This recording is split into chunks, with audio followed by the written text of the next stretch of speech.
लक्ष्मी पूजन की कथा। राधे राधे। आप सभी को दीपावली की हार्दिक शुभकामनाएं। माता लक्ष्मी की कृपा सदैव आप सभी पर बनी रहे। पूरे साल में दिवाली का पर्व बहुत ही महत्वपूर्ण त्योहारों में से एक है। हर साल कार्तिक मास की अमावस्या को दीपोत्सव यानी दीपावली का त्योहार मनाया जाता है। यह पर्व सुख समृद्धि का प्रतीक माना जाता है। दिवाली के दिन माता लक्ष्मी और सुख समृद्धि के देवता भगवान गणेश जी की पूजा की जाती है। इस पावन दिन पर माता लक्ष्मी जी की विशेष पूजा अर्चना की जाती है और माता लक्ष्मी को प्रसन्न करने के लिए इन कथाओं का श्रवण भी किया जाता है। दिवाली के दिन पूजा अर्चना करने के बाद इन कथाओं का श्रवण करना बहुत ही शुभ होता है। आज हम आप सभी को दीपावली पर सुनी जाने वाली पौराणिक कथाएं सुनाने जा रही हूँ। तो आप सभी भक्त इस कथाओं को बड़ी ही श्रद्धा और प्रसन्नचित मन से सुनिएगा। अब आइए कथा का रसपान करते हैं। एक समय की बात है, एक गांव में एक ब्राह्मण और ब्राह्मणी रहते थे। दोनों पति पत्नी ने अपने घर में भगवान गणेश जी महाराज और लक्ष्मी माता को विराजमान कर रखा था। ब्राह्मण रोजाना उनकी सेवा करता और पूजा अर्चना करता। ब्राह्मणी भी रोज खाना बनाती और भगवान को भोग लगाती, लेकिन उम्र के चलते वह दोनों आपस में छोटी छोटी बातों को लेकर लड़ते झगड़ते रहते थे। ब्राह्मणी भोजन बनाती तो ब्राह्मण को कहती भोग लगा दो जी। ब्राह्मण कहता तू लगा दे, मैंने अपनी पूजा समाप्त कर ली है। जब भगवान को सुलाने का समय होता या आरती का समय होता तो वह आपस में ऐसे ही झगड़ते। ब्राह्मण कहता तू कर दे और ब्राह्मणी कहती तुम कर दो।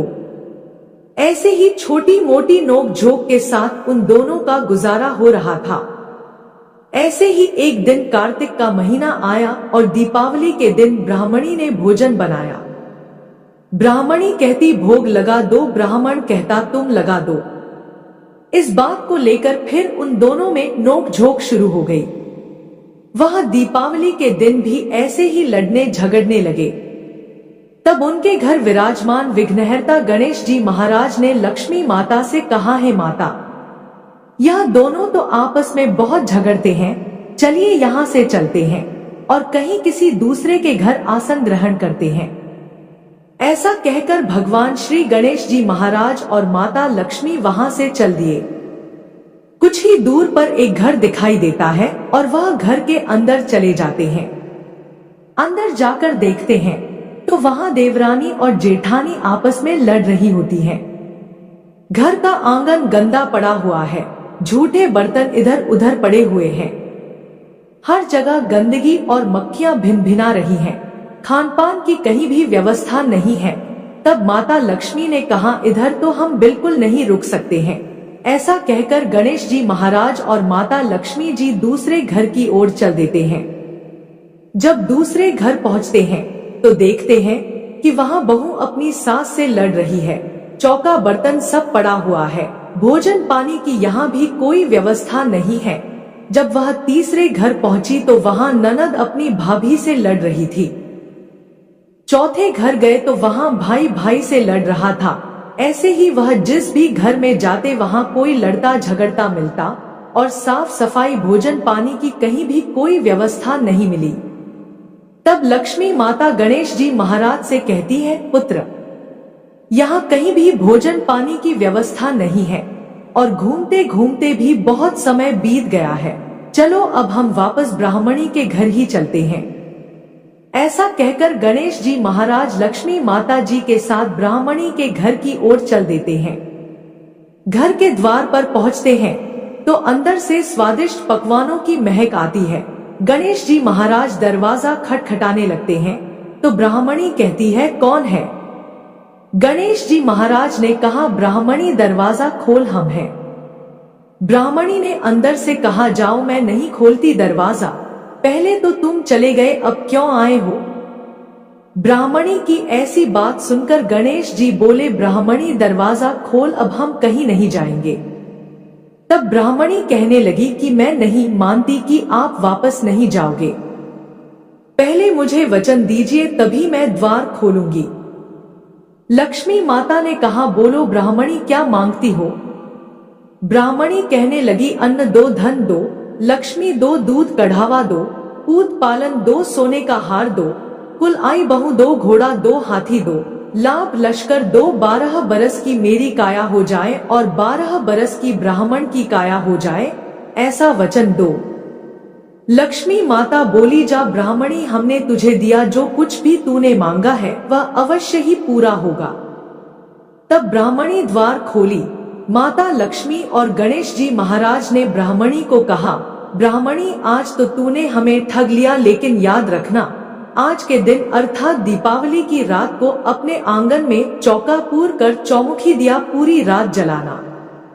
ऐसा करने पर मैं तेरे 7 पीढ़ियों तक तेरे घर में विराजमान रहूंगी। ऐसा कहकर गणेश जी महाराज और माता लक्ष्मी ब्राह्मणी के घर विराजमान हो गए। बोलिए माता लक्ष्मी जी की जय, बोलिए भगवान गणेश जी की जय। अब आइए श्रवण करते हैं दिवाली के दिन सुनी जाने वाली लक्ष्मी माता की दूसरी कथा। एक समय की बात है, धर्मराज युधिष्ठिर ने भगवान कृष्ण से कहा, हे गोविंद, कृपा कर आप मुझे कोई ऐसा उपाय बताएं जिससे हमारा नष्ट साम्राज्य पुनः प्राप्त हो जाए तथा राज्य, लक्ष्मी, धन, वैभव प्राप्त हो जाए। इस बात को सुनकर भगवान श्री कृष्ण ने कहा, हे राजन, जब दैत्य राज बलि राज्य कर रहे थे तब उनके राज्य में सारी प्रजा सुखी थी। मेरा भी वह प्रिय भक्त है। एक बार राजा बलि ने 100 अश्वमेध यज्ञ करने की प्रतिज्ञा की। उसमें जब 99 यज्ञ पूरे किए और एक ही शेष बचा था, तब इंद्र को अपने सिंहासन छीन जाने का भय हुआ, क्योंकि 100 यज्ञ करने वाला इंद्र सिंहासन का अधिकारी होता है। इस भय से इंद्र महादेव के पास पहुंचे, किंतु वे कोई उपाय ना कर सके। तब सभी देवतागण इंद्र के साथ क्षीर सागर भगवान विष्णु के पास पहुंचे और भगवान की स्तुति की। भगवान विष्णु प्रकट हुए तो उनके सामने इंद्र ने अपना दुख सुनाया। भगवान ने कहा, हे इंद्र, तुम चिंता मत करो, मैं तुम्हारे इस भय का अंत कर दूंगा। यह कहकर भगवान ने उन्हें अपने धाम को भेज दिया। भगवान वामन का रूप धर के राजा बलि के यहाँ पहुंचे। जब वह 100वां यज्ञ कर रहा था, भगवान वामन ने भिक्षा में राजा बलि से 3 पग भूमि का दान मांगा। दान का संकल्प हाथ में लेकर भगवान ने एक पग में पूरी पृथ्वी नाप ली, दूसरे पग से अंतरिक्ष और तीसरा पग राजा के सिर पर रखकर नाप दिया। इतना होने पर वामन भगवान ने राजा से वर मांगने को कहा। राजा ने कहा, है भगवान, कार्तिक के कृष्ण पक्ष की त्रयोदशी, चतुर्दशी और अमावस्या 3 दिन पृथ्वी पर मेरा राज रहे। इन दिनों में लोग दीपदान, दीपावली आदि करके उत्सव मनाएं, लक्ष्मी जी का पूजन करें, दिवाली की कथा सुनने वाले के यहाँ लक्ष्मी का निवास हो और ऐसा ना करने वाले पर लक्ष्मी जी क्रुद्ध हो जाए। इस प्रकार वर मांगने पर विष्णु भगवान ने कहा, हे राजन, यह वर हमने तुमको दिया। जो भी भक्त दिवाली के दिन लक्ष्मी जी की पूजा अर्चना करेगा, उसके घर पर सदैव लक्ष्मी जी का निवास होगा और अंत में मेरे धाम को प्राप्त होगा। यह कहकर भगवान ने राजा बलि को पाताल लोक का राज्य देकर उनके लोक में भेजा। तत्पश्चात इंद्र का भय दूर किया। उस दिन से मां लक्ष्मी का पूजन दीपावली पर किया जाता है, जिसके फलस्वरूप दिवाली मनाने वाले के घर में कभी लक्ष्मी का अभाव नहीं होता। भगवान श्री कृष्ण बोले, हे राजन, एक कथा और सुनिए। मणिपुर नामक नगर में एक राजा था जिसकी पत्नी पतिव्रता एवं धर्मपरायण थी। एक दिन उसकी पत्नी अपने छत पर स्नान के निमित्त अपने गले के सुंदर कीमती नौलखा हार को उतारकर वहां स्नान करने ली। उसी समय आकाश में घूम रही चील की दृष्टि उस हार पर पड़ी और वो उसे लेकर उड़ गई। एक स्थान पर एक बुढ़िया की झोपड़ी के ऊपर मरा हुआ सर्प पड़ा था। जैसे ही उसकी दृष्टि सर्प पर पड़ी, चील हार झोपड़ी के ऊपर छोड़कर सर्प लेकर चली गई। उधर रानी हार चील के द्वारा ले जाने पर उदास होकर अपने महल में चली गई। थोड़ी देर बाद राजा के आने पर उनसे सारी बात बताई। राजा ने उसे विश्वास दिलाया कि हार अवश्य मिल जाएगा। यह कहकर राजा सभा में पहुंचा। सारे नगर में ढिंढोरा पिटवा दिया कि जो रानी का हार लाकर देगा वो मनचाहा वर पाएगा। दूसरे दिन एक बुढ़िया हार लेकर राजा के पास पहुंची और राजा को वह हार दे दिया। फिर राजा ने उसे वरदान मांगने को कहा। बुढ़िया ने वरदान में मांगा कि आज से 8वें दिन दीपावली है, उस दिन नगर में महालक्ष्मी का पूजन कोई ना करे, केवल मैं ही करूंगी। उसके लिए पूजा की सारी सामग्री मेरे घर में भिजवा दे। इस बात को सुनकर आश्चर्य से राजा ने पूछा कि इस वर्ष से तुम्हें क्या लाभ होगा। बुढ़िया बोली, है राजन, इस दिन लक्ष्मी पूजन एवं दीपावली करने से महालक्ष्मी प्रसन्न होती है और सदा उसके घर में स्थित रहती है। राजा ने कहा, मुझे भी लक्ष्मी पूजन करना है। बुढ़िया ने कहा, प्रथम मैं करूंगी, बाद में आप कर लेना। ऐसा करने राजा एवं बुढ़िया के घर धन धान्य से भर गया। इसलिए श्री महालक्ष्मी की प्रसन्नता के लिए बड़े रात से लेकर रंग की झोपड़ी तक में श्री महालक्ष्मी का पूजन होता है और दिवाली की कथा सुनी जाती है। भगवान कृष्ण ने कहा, हे धर्मराज युधिष्ठिर, श्री महालक्ष्मी के पूजन तथा दीपावली के उत्सव से लक्ष्मी की प्राप्ति होती है, इसलिए तुम भी ऐसा ही करो, तत्पश्चात तुम्हारा खोया हुआ राज्य तुम्हें मिल जाएगा। पौराणिक कथा के अनुसार महाभारत काल के समय की बात है। महर्षि द्वैपायन व्यास जी हस्तिनापुर में आए। उनका आगमन सुनकर समस्त राजकुल के कर्मचारी महाराज भीष्म सहित उनका सम्मान आदर करते हुए राजमहल में महाराज को सोने के सिंहासन पर विराजमान कर अर्घपाद आचमन आदि से उनका पूजन किया। व्यास जी के विराजमान होने पर राजा रानी और माता कुंती ने हाथ जोड़कर प्रश्न किया कि हे मुनिवर, आप त्रिकालदर्शी हैं, आपको सभी की जानकारी है। आपसे हमारी प्रार्थना है कि कृपया स्त्रियों के लिए कोई ऐसा व्रत पूजन बताइए जिससे हमारे राज्य लक्ष्मी, सुख, पुत्र, परिवार सदा सुखी रहे। ऐसा सुनकर व्यास जी ने कहा कि हम ऐसे व्रत का वर्णन करने जा रहे हैं जिससे सदा लक्ष्मी जी स्थिर होकर आपको सुख प्रदान करेंगी। यह श्री महालक्ष्मी जी का व्रत है जिसे 16 दिनों तक किया जाता है और जिसका पूजन प्रतिवर्ष अश्विन कृष्ण पक्ष की अष्टमी तिथि को किया जाता है। तब महारानी गांधारी ने पूछा, है महात्मन, यह व्रत कैसे प्रारंभ किया जाता है? इसका विधान क्या है? कृपया हमें विस्तार से बताने के कृपा करें। तब व्यास जी कहने लगे कि भाद्रपद शुक्ल पक्ष की अष्टमी तिथि के दिन सुबह मन में व्रत का संकल्प करें। संकल्प लेकर किसी जलाशय में जाकर स्नान करके साफ स्वच्छ वस्त्र या नए वस्त्र धारण कर सकते हैं। दूर्वा से महालक्ष्मी जी को जल का तर्पण करके फिर प्रणाम करना चाहिए। तत्पश्चात घर आकर शुद्ध 16 धागों वाले धागे का एक धागा बनाकर हर दिन एक गांठ लगानी चाहिए। इस 16 दिन की 16 गांठ का एक धागा तैयार कर अश्विन माह के कृष्ण पक्ष की अष्टमी तिथि को व्रत रखकर मंडप बनाकर चंदोवा तानकर उसके नीचे माटी के हाथी पर महालक्ष्मी जी की मूर्ति स्थापित कर तरह तरह के पुष्पों से लक्ष्मी जी और हाथी का पूजन करें। तरह तरह के पकवान भी बना सकते हैं। लक्ष्मी जी और हाथी का पूजन नैवेद्य समर्पण करके करना चाहिए। श्रद्धा सहित महालक्ष्मी व्रत करने से आप लोगों की राज्य लक्ष्मी सदा स्थिर रहेगी। ऐसा विधान बताकर व्यास जी अपने आश्रम को चले गए। इसके बाद भाद्रपद शुक्ल पक्ष की अष्टमी तिथि से समस्त राजघराने की नारियां और नगर स्त्रियों ने माता लक्ष्मी जी का यह पावन व्रत आरंभ कर दिया। बहुत सी स्त्रियों ने गांधारी के साथ प्रतिष्ठा पाने के लिए उनका साथ देने का नियम लिया। कुछ नारियां माता कुंती के साथ भी इस व्रत को आरंभ करने लगी, किंतु माता कुंती और गांधारी जी के बीच में कुछ द्वेष भाव चलने लगा। ऐसा होते होते 15 दिन व्रत के समाप्त होकर 1वां दिन यानी अश्विन कृष्ण पक्ष की अष्टमी तिथि आ गई। उस दिन प्रातःकाल से ही नारियों ने उत्सव मनाना आरंभ कर दिया और समस्त नर नारी राजमहल में गांधारी जी के यहाँ उपस्थित होकर तरह तरह से महालक्ष्मी जी के मंडप और माटी के हाथी बनाने और सजाने की तैयारी करने लगे।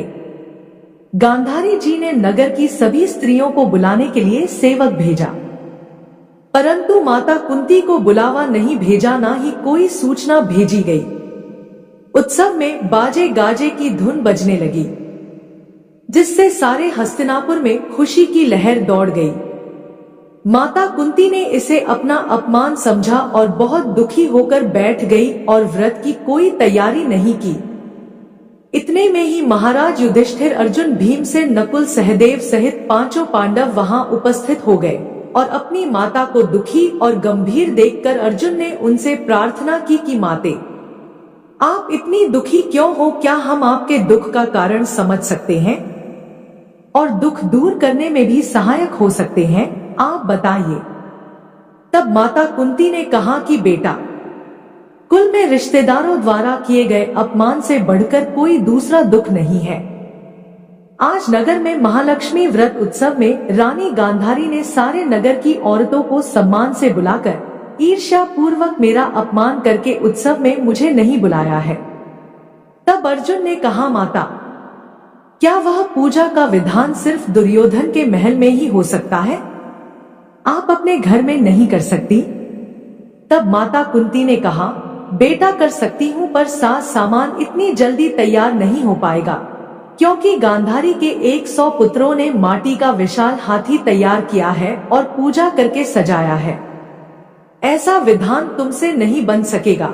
उनके उत्सव की तैयारी आज दिन भर से हो रही है। अब हमारे पास इतना समय नहीं है, ना ही इतनी सामग्री है। तब पार्थ ने माता से कहा कि माता, आप पूजा की तैयारी कर नगर में बुलावा भेजिए। मैं ऐसा हाथी पूजन में लेकर आऊंगा कि हस्तिनापुर वासियों ने कभी देखा नहीं होगा, ना ही कभी उसका पूजन किया होगा। मैं आज ही इंद्रलोक से इंद्र का हाथी ऐरावत, जो कि बहुत ही पूजनीय है, उसे बुलाकर लेकर आता हूँ। आप अपनी तैयारी कीजिए। इधर माता कुंती ने सारे नगर में पूजा का ढिंढोरा पिटवा दिया। अब पूजा की विशाल तैयारी होने लगी। तब अर्जुन ने सुरपति इंद्र को ऐरावत भेजने के लिए पत्र लिखा और एक दिव्य बाण में बांधकर धनुष पर रखकर देवलोक इंद्र की सभा में फेंका। उस पत्र को देवराज इंद्र ने पढ़ा और फिर अर्जुन को उत्तर लिखा कि हे पांडु कुमार, मैं ऐरावत को भेज तो दूंगा, परंतु वह इतनी जल्दी स्वर्ग से कैसे उतर सकता है? तुम ही इसका उत्तर शीघ्र लिखो। पत्र पाकर अर्जुन ने बाणों का रास्ता बनाकर हाथी के उतरने की बात लिखकर पत्र वापस कर दिया। अब इधर स्वर्गलोक में इंद्र ने सारथी को आज्ञा दी कि हाथी को पूर्ण रूप से सजाकर हस्तिनापुर में उतारने का प्रबंध किया जाए। महावत ने तरह तरह के साज सामान से ऐरावत हाथी को सजाया। देवलोक की अंबर झूल डाली गई, स्वर्ण की पालकी रत्न जड़ित कलश से बांधी गई, माथे पर रत्न जड़ित जाली सजाई गई, पैरों में घुंघरू सोने की मड़िया बांधी गई, जिनकी चकाचौंध पर मानव जाति की आंखें ठहर नहीं सकती थी। इधर सारे नगर में धूम हुई कि माता कुंती के घर सजीव इंद्र का ऐरावत बाणों के रास्ते स्वर्ग से उतरकर पूजा जाएगा। अब सारे नगर के नर नारी, बालक और वृद्धों की भीड़ ऐरावत को देखने के लिए माता कुंती के द्वार पर एकत्रित होने लगी। गांधारी के राजमहल में भी इस बात की चर्चा फैल गई। अब तो नगर की नारियां पूजा थाली लेकर वहां से भागने लगी। माता कुंती के महल में उपस्थित होकर देखने लगी और देखते ही देखते सारा महल पूजा करने वाली नारियों से भर गया। सारे नगर वाले ऐरावत के दर्शनों के लिए गली सड़क महल अटारी में एकत्रित हो गए। माता कुंती ने ऐरावत को खड़ा करने हेतु रंग बिरंगे चौक पुरवा कर नए रेशमी वस्त्र बिछा दिए। हस्तिनापुर वासी तरह तरह की स्वागत की तैयारी में फूल, माला, अबीर, केसर हाथों में लेकर खड़े हो गए। इधर देवराज इंद्र की आज्ञा पाकर ऐरावत हाथी स्वर्ग से बाणों के बने हुए रास्ते से धीरे धीरे आकाश मार्ग से उतरने लगा। उसके आभूषणों की आवाज नगरवासियों को आने लगी। ऐरावत के दर्शन के लिए नर नारियों ने जय जयकार के नारे लगाना आरंभ किया। ठीक सायंकाल ऐरावत माता कुंती के महल के चौक में उतर आया। समस्त नर नारियों ने पुष्पमाला अबीर केसर चढ़ाकर हाथी का स्वागत किया। उधर महारानी गांधारी के महल में नारियों की जो भीड़ माता लक्ष्मी जी के पूजन के लिए एकत्र हुई थी, अब वहां पर पूजा करने के लिए कोई भी नर नारी नहीं बचे। वे सारी नारियां अब इधर माता कुंती के महल में उपस्थित हो चुकी थी। महाराज धोम पुरोहित द्वारा ऐरावत पर महालक्ष्मी जी की मूर्ति स्थापित कर वेद मंत्रों द्वारा पूजा की गई। नगरवासियों ने लक्ष्मी पूजा का कार्य करके ऐरावत की पूजा की। फिर तरह तरह के मेवा भगवान ऐरावत को खिलाए गए। ऊपर से यमुना जी का जल पिलाया गया और फिर तरह तरह के पुष्प से ऐरावत पर वर्षा की गई। पुरोहित जी द्वारा स्वस्ति वाचन कर व्रती नारियों द्वारा लक्ष्मी जी का पूजन विधि विधान से कराया। माता कुंती ने व्रत के डोरे के धागे में 16वीं गांठ लगाकर लक्ष्मी जी के सामने समर्पण किया। ब्राह्मणों को पकवान मेवा मिठाई देकर भोजन की व्यवस्था की गई। तब वस्त्र द्रव्य सोना और अन्य आभूषण देकर ब्राह्मणों को संतुष्ट किया गया। इसके पश्चात सभी नर नारियों ने महालक्ष्मी जी का दीपक जलाकर प्रेम से संपूर्ण पूजन कर आरती की। आरती करने के बाद माता रानी को लगाए गए भोग को प्रसाद रूप में ग्रहण किया। यह थी महालक्ष्मी व्रत की पहली पौराणिक कथा। प्रेम से बोलिए माता लक्ष्मी जी की जय। अब सुनिए लक्ष्मी माता की दूसरी कथा। पौराणिक कथा के अनुसार प्राचीन काल में एक बार एक गांव में गरीब ब्राह्मण रहा करता था। वह भगवान विष्णु का परम भक्त था। एक दिन उसकी भक्ति से प्रसन्न होकर भगवान विष्णु ने उसे दर्शन दिए और मनचाहा वरदान मांगने को कहा। ब्राह्मण ने कहा कि उसके घर में हमेशा लक्ष्मी जी का वास बना रहे। इस इच्छा को जानने के बाद श्री हरि विष्णु जी ने कहा कि उसे लक्ष्मी तो प्राप्त हो सकती है, लेकिन उसके लिए उसे थोड़ा प्रयत्न करना होगा। भगवान विष्णु ने उस ब्राह्मण से कहा कि मंदिर के सामने एक स्त्री रोज आती है और यहाँ आकर उपले पाकती है। तुम बस उन्हें अपने घर आने का निमंत्रण दे देना। वह स्त्री ही देवी माँ लक्ष्मी है। अगर वह स्त्री तुम्हारे घर आती है तो तुम्हारा घर धन धान्य से भर जाएगा। ऐसा कहकर भगवान श्री हरि विष्णु अंतर्ध्यान हो गए। अगले दिन सुबह 4 बजे वह ब्राह्मण मंदिर के सामने हाथ जोड़कर बैठ गया और वह माता लक्ष्मी जी के आने की प्रतीक्षा करने लगा। जब धन की देवी माता लक्ष्मी उपले पातने आई तो ब्राह्मण ने उन्हें अपने घर में आने का निवेदन किया। ब्राह्मण की इस बात को सुनकर लक्ष्मी जी समझ गई कि यह सब श्री विष्णु जी का ही किया धरा है। माता लक्ष्मी जी ने ब्राह्मण से कहा कि तुम 16 दिनों तक महालक्ष्मी व्रत को विधि पूर्वक करो। सुबह और शाम नियम पूर्वक कथा का श्रवण करो, तब मैं तुम्हारे घर आऊंगी। देवी के कहे अनुसार ब्राह्मण ने देवी का व्रत और पूजन किया और उत्तर दिशा की ओर मुंह करके लक्ष्मी जी को पुकारा। अपने वचन को पूरा करने के लिए धन की देवी लक्ष्मी जी प्रकट हुई और उन्होंने गरीब ब्राह्मण के हर कष्ट को दूर किया तथा उसके घर को सुख संपत्ति से भर दिया।